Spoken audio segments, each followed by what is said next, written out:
e-book que geralmente costuma ocorrer 3 fases de quem ora muito em línguas. Essas fases não precisa vir em sequência. Às vezes, geralmente, vem nessa sequência que eu vou falar. Mas às vezes pode ser que inverta. A terceira fase entra em primeiro, a segunda fase entra em primeiro. Mas como eu converso com muitas pessoas sobre oração em línguas, sobre que adquirir o meu e-book, eu percebo que as 3 fases algo que nessa aparece. sequência. Geralmente, pode ser que o Senhor mas inverta. A primeira fase, que eu costumo dizer, no início, é a fase da limpeza. O Senhor, Ele vai limpar tudo que está na tua alma. Tudo que está no teu interior. Então, às vezes, quando a pessoa ora em línguas, eu já ouvi muito.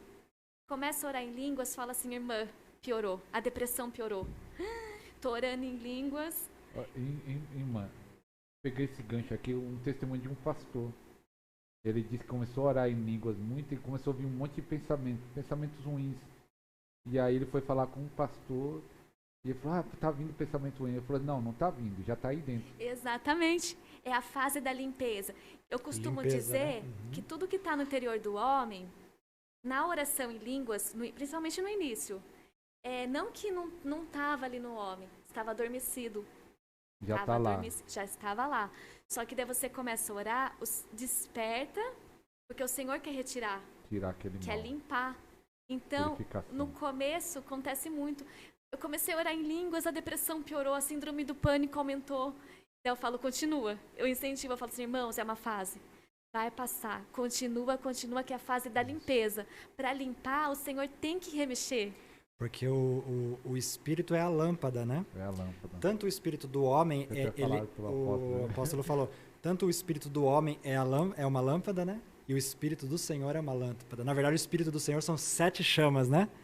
Que estão diante do trono de Deus. Então, o espírito é uma lâmpada. Então, quando você está praticando a oração em línguas, na verdade, essa lâmpada está iluminando, revelando o que está errado, né? Os defeitos que a gente nem imagina que tem, começa a aparecer. Às vezes a pessoa é nervosa, quando começa a orar em línguas, dá um mais nervoso ainda. Porque o Senhor quer mostrar, quer tratar aquela área. Então começa a aparecer. Os defeitos seu fica mais aflorado nessa fase. Mas é porque o Senhor quer limpar. E na fase inicial, que eu chamo fase 1 da limpeza, o Senhor começa a limpar tudo. Tanto o interior, começa a aparecer o que tem de ruim, o que tem de bom. Só que a sua vida externa começa a se limpar também. Nessa fase número 1, portas começam a abrir. Do interior e vai... O exterior. O interior vai se organizando o exterior. E portas começam a se fechar. Nessa fase da limpeza é muito comum amigos sumirem, amigos falsos sumirem, amigos novos aparecerem, conexões novas aparecer, pessoas falsas mostrar quem é, que é a fase da limpeza. O Senhor vai limpar o seu interior, seu pecado vai aparecer para o Senhor tirar, e também o seu exterior vai começar a mudar. Porta se fechar, emprego errado não dá certo. Outros convites começam a aparecer, convites de novo emprego, novas oportunidades, que é a fase da limpeza. Então, nessa fase, geralmente pode parecer frustração, mas é para o teu bem. Porque pode ser que no início, amigos embora, mas é o Senhor tirando. Coisas dando errado, mas é o Senhor tirando, porque Ele está tirando tudo que está desalinhado ao teu propósito, para te alinhar no seu propósito. Então, eu costumo falar que é a fase da limpeza. Limpeza externa e interna. Então, irmãos, se você começou as coisas aparentemente dar errado, prossiga, porque no final você vai ver o que Deus vai fazer na tua vida. É muito comum também namoros terminarem, noivados terminarem, porque o Senhor está limpando. É a fase da limpeza. Então, não se frustre e continue. Do lado. Segunda fase da oração em línguas. Isso. A segunda fase, que geralmente ocorre, né? Como eu tinha comentado anteriormente, que pode inverter, mas geralmente, a fase que geralmente ocorre quando eu converso com pessoas. A segunda fase é a fase do autoconhecimento. Você orando em línguas depois de um tempo, depois da fase da limpeza, você começa a se autoconhecer, se perceber quem você é. A sua identidade começa a se instalar. Você fala coisas que você não percebia que você era, que você gostava, você começa a perceber. Coisa ruim. Sim, sim. Você começa a perceber, você fala assim, poxa, começa a ter uns insights. O que eu tô fazendo nesse grupo aqui, desse lugar? Se eu não curto rock, se eu não gosto dessas roupas, o que eu tô fazendo aqui? Se eu gosto disso, disso, disso. Então você começa a se autoconhecer, é uma forma também do Senhor alinhar você ao teu destino, ao teu propósito. Então você começa a falar assim, poxa, eu preciso melhorar aqui, aqui, aqui, aqui, sem ninguém te falar. Sem ninguém ficar falando pra você. O que é bom é isso, né? Porque às vezes nós falamos, a pessoa não escuta, mas quando é o Espírito agindo... Daí a gente se convence, a gente muda, porque a gente tem aquela convicção interna. É algo que vem de dentro. Você também começa a perceber, falar, poxa, esse projeto aqui não tem nada a ver comigo. Vou fechar esse projeto, vou abrir um outro projeto em outra empresa, em outro lugar, em outra cidade, porque essa cidade não está mais para mim. Então você começa a se autoconhecer. É, na verdade, o alinhamento.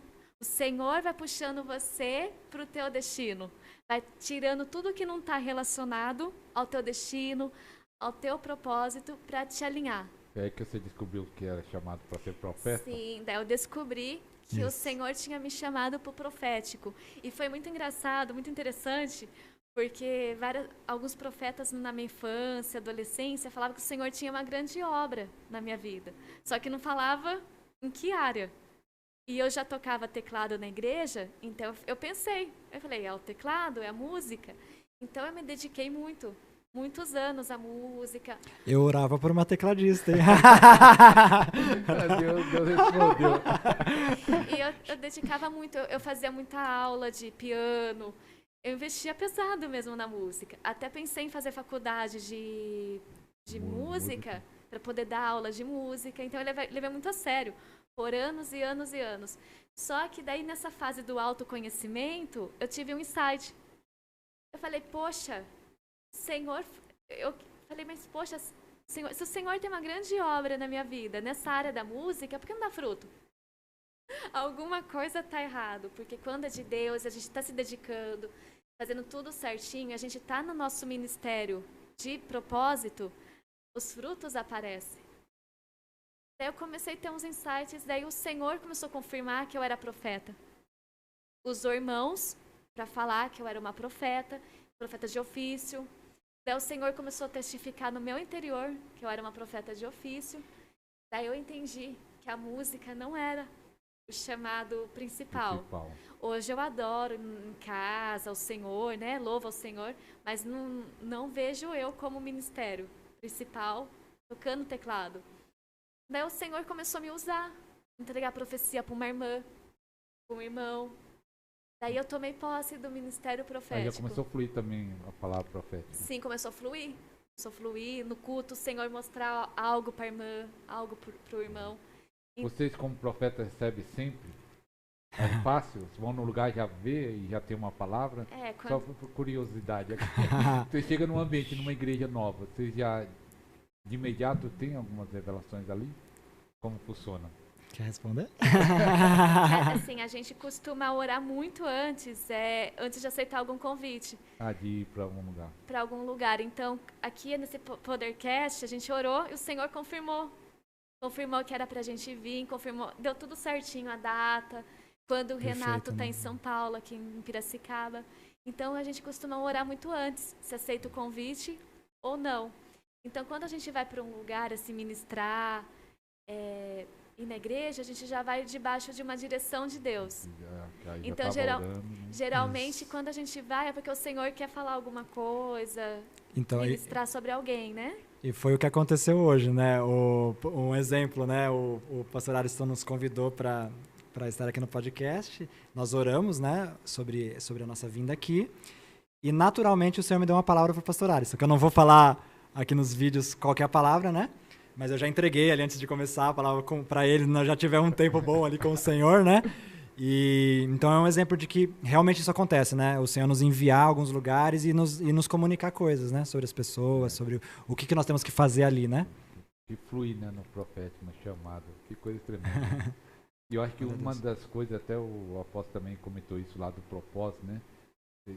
Do autoconhecimento. Tem muita gente que está, às vezes, em depressão, frustrado, ou está perdido, ou não dando certo, algumas coisas não frutificando, porque não está no propósito. Exatamente. E acho que a oração em línguas vai ajudar a alinhar você. O pastor David, ele gostava de falar, orando à vontade perfeita de Deus, baseado em Romanos 8, né? Você está orando em línguas, e o Espírito Santo intercede por nós com gemidos inexprimível, orando à vontade de Deus. Glória a Deus. O propósito que Deus tem na nossa vida. Exatamente. Tremendo. Algo tremendo. Tremendo. Algo tremendo. E então foi nessa fase 2 do autoconhecimento e despertou o chamado profético. Para você ver como é importante a oração em línguas. Se não fosse a oração em línguas, eu estaria talvez até hoje no chamado que não era para minha vida. Você imagina, tem 4 anos que começou a orar em línguas. Se não fosse a oração em línguas, estaria como a sua vida?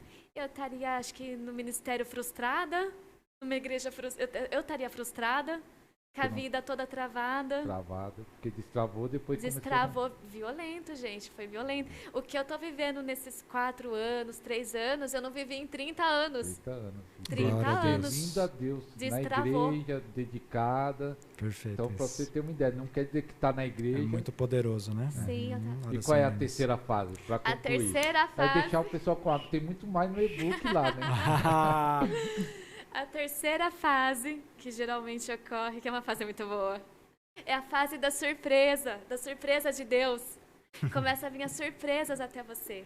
Nessa fase que você já está há um bom tempo orando em línguas, começa convites a aparecer, amigos novos a aparecer, começa você ganhar carro. Foi surpresa? Foi surpresa. Surpresa. Zaça. Foi surpresa que eu nem imaginava que eu ia casar. Eu já estava assim, acho que nem vou casar mais. Vou ficar pra titia.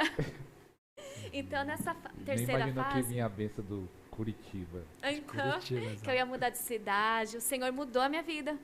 Radicalmente. Mudar de cidade. Mudança, né? Sair de um lugar e ir para outro lugar. Começar a vida nova. Então, essa terceira fase é a fase das surpresas de Deus. Coisas que você nem está esperando, começa a aparecer. Ideias também. Ideias que você nem imaginava que você ia ter, começa a surgir. Títulos de livros, convites a aparecer, amigos novos a aparecer. Porque você já orou no teu espírito. Só que você não tinha a revelação do que estava orando. Mas daí chega um momento, um prazo que você está orando, as surpresas começam a aparecer. E tanto que você fica surpreso. Você fala assim, poxa, nem estava esperando ganhar um carro e alguém me abençoou com um carro. Isso é coisa boa. Então, assim, vale muito a pena. Essa fase é boa. Essa fase é boa. Surpresas começam a vir que a gente fala, meu Deus, é de Deus. Tava precisando pagar o aluguel e o Senhor mandou a provisão do aluguel. As surpresas. Tremendo. Então, uma hora.